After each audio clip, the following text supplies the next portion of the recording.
Boku Doraemon for the Dreamcast is a mystery. What's so strange about it, you might ask? There's plenty of mysterious Dreamcast games. Well, yeah, there are, only not quite like this. We'll get into what makes it so odd in a few minutes, but first of all, let me put you in the loop about what this game is, given that it's a niche title that only released in Japan, so I doubt a lot of people are familiar with it. You've probably heard of Doraemon himself if you're into anime or video games. You've probably seen this little fella before. If not, all you need to know is that he's a blue robotic cat from the future who has no ears and lives with Nobita Nobi and his family.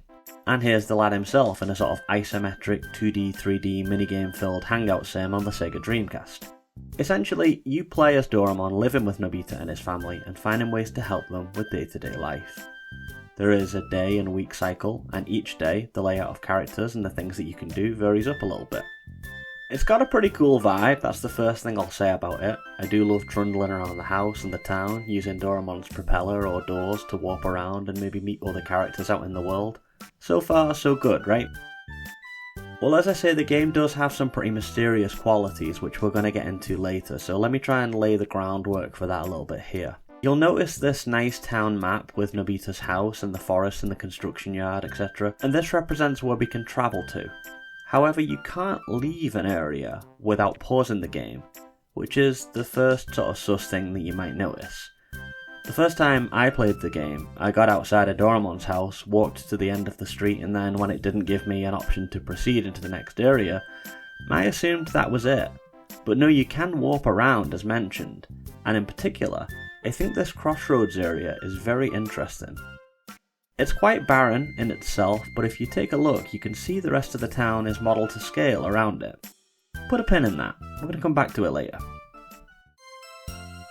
What do you actually do in the game? Well, you trundle around obviously, which uses up Doraemon's energy, and you have to replace that by getting dorayaki. Very tasty. To gain dorayaki, you gotta help Mum around the house with gardening, tidying, or giving her a massage. These are all mini-games, and are the closest that this game comes to having actual action sequences. They're fun and everything, but the inclusion of the jump button led me to think that there could have been some platforming on the horizon. More on that later. The core narrative seems to revolve around helping Nobita to stop being a little bitch by giving him some useful items.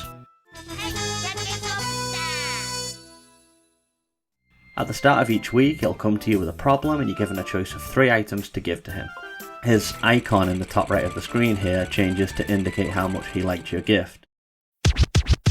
I can't speak Japanese, and so I don't know what he's asking me for, and so I also have no way of knowing if a kettle or a golf ball is better for him. The game is good and fun, but my lack of Japanese does hold me back. But where is the mystery, you might ask? Or is this just a cynical YouTuber looking for clicks with a misleading thumb? No, don't worry, if I was going to do that then I wouldn't choose a 20-year-old niche Dreamcast game, I'd do something like this instead. And then when you click on this video I'd just tell you that there's a second bell gargoyle or whatever. Anyway, I'm not into clickbait, so let's go detective mode in this bitch. And let's start by taking a look at that title, Boku Doraemon. What does that mean exactly?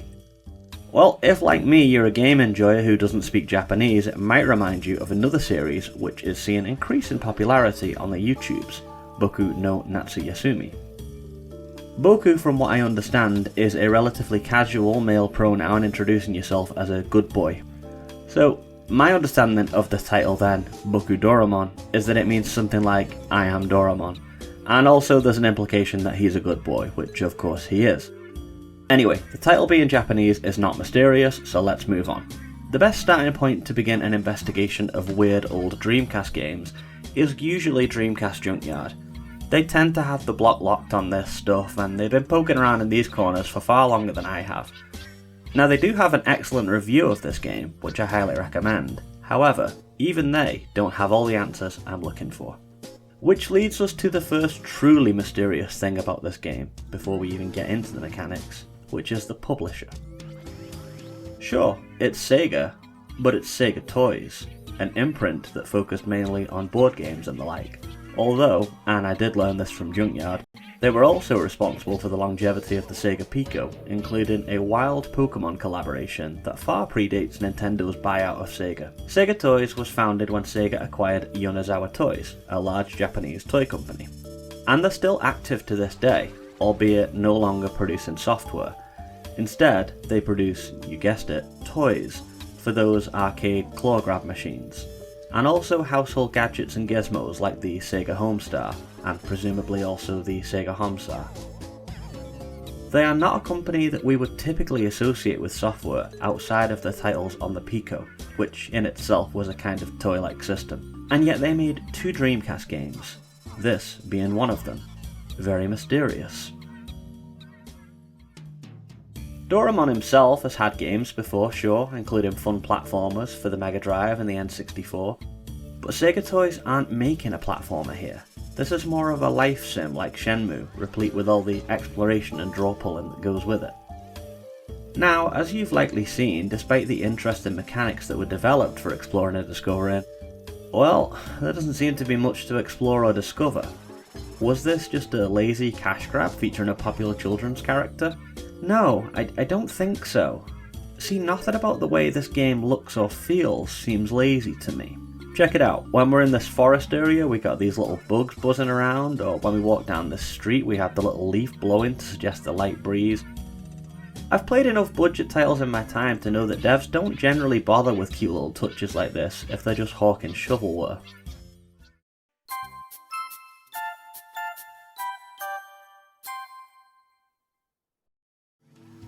There's also the matter of the jump button, which suggests that there might have been some kind of platforming or further exploration at some point. And then there is also that first person perspective. An interesting addition for sure. It lets us see most of the locations in full 3D modelling, instead of the limited isometric view we normally get. This meant extra design work for the devs, and yet they did it anyway. There is also the matter of Doraemon's face being a toggle option in this view, which is baffling, but also extra work. You can either look through his face as if it was a transparent mask, or go normal FPS like you're looking out of his eyes. Again, devs didn't need to add this. No other game has this, it's a very unique feature, so why put in the effort to create it? And that brings me back to this crossroads here. As you can see, the town is all visible. Obviously it's just backdrop and skybox rather than true models, but there are images here that all correctly indicate where each road would lead us to. However, going to the terminal point on any of these roads where you would expect the game to load in the next area instead yields this message, which I presume is Doraemon telling me that I can't go this way or something like that. However, I can go this way. I can even make him walk this way. But to do so, I have to pause the game, choose the walk action, and then select the relevant location. It all seems a bit amateurish and esoteric in a very charming sort of way. So, if the devs at Sega Toys were not lazy then, was this game just unfinished? That seems to be the other reasonable theory here, and I think that holds a little bit more water. Now, I personally never completed the main storyline of helping Nobita, and so I don't know if the game has an end credits sequence per se. But given that all the cutscenes are unique and never repeated, I have to assume that there is a sequence of events that we're working through to get towards an end goal. And so I assume an ending, or at very least an end game state, must be possible. But then, why all this other stuff? Why can I open these drawers, but they're always empty? Why can I inspect rooms in first person, but there's nothing in them? Why can I interact with the stereo and play my theme song? Why can I explore the whole town but have it not be linked together by loading screens or transitions? Well, I think that there is the essence of the mystery, isn't it? It's clear that this was not a lazy or soulless game. It might be a budget title as none of the assets look particularly flashy, but everything is modelled with an attention to detail that goes beyond laziness or cheapness. For instance, this red brick texture around the door here only appears on this one wall and then it isn't found anywhere else in the game. So maybe the devs bashed out a quick and simple narrative with a few minigames but then got the Shenmue bug and added more. Perhaps the game in its early stages was just a conversation with Nobita and minigames with Mum, but the team maybe decided to get a little more ambitious and creative, modelling the town, including cute transitional animations between areas, making objects that you can inspect and interact with. Maybe this game started small and was building towards something big, and then maybe they just ran out of time.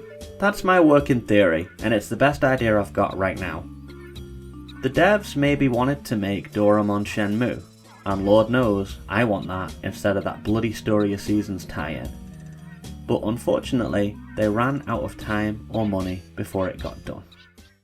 Maybe I haven't solved the mystery here. Maybe we will never truly know what it all means.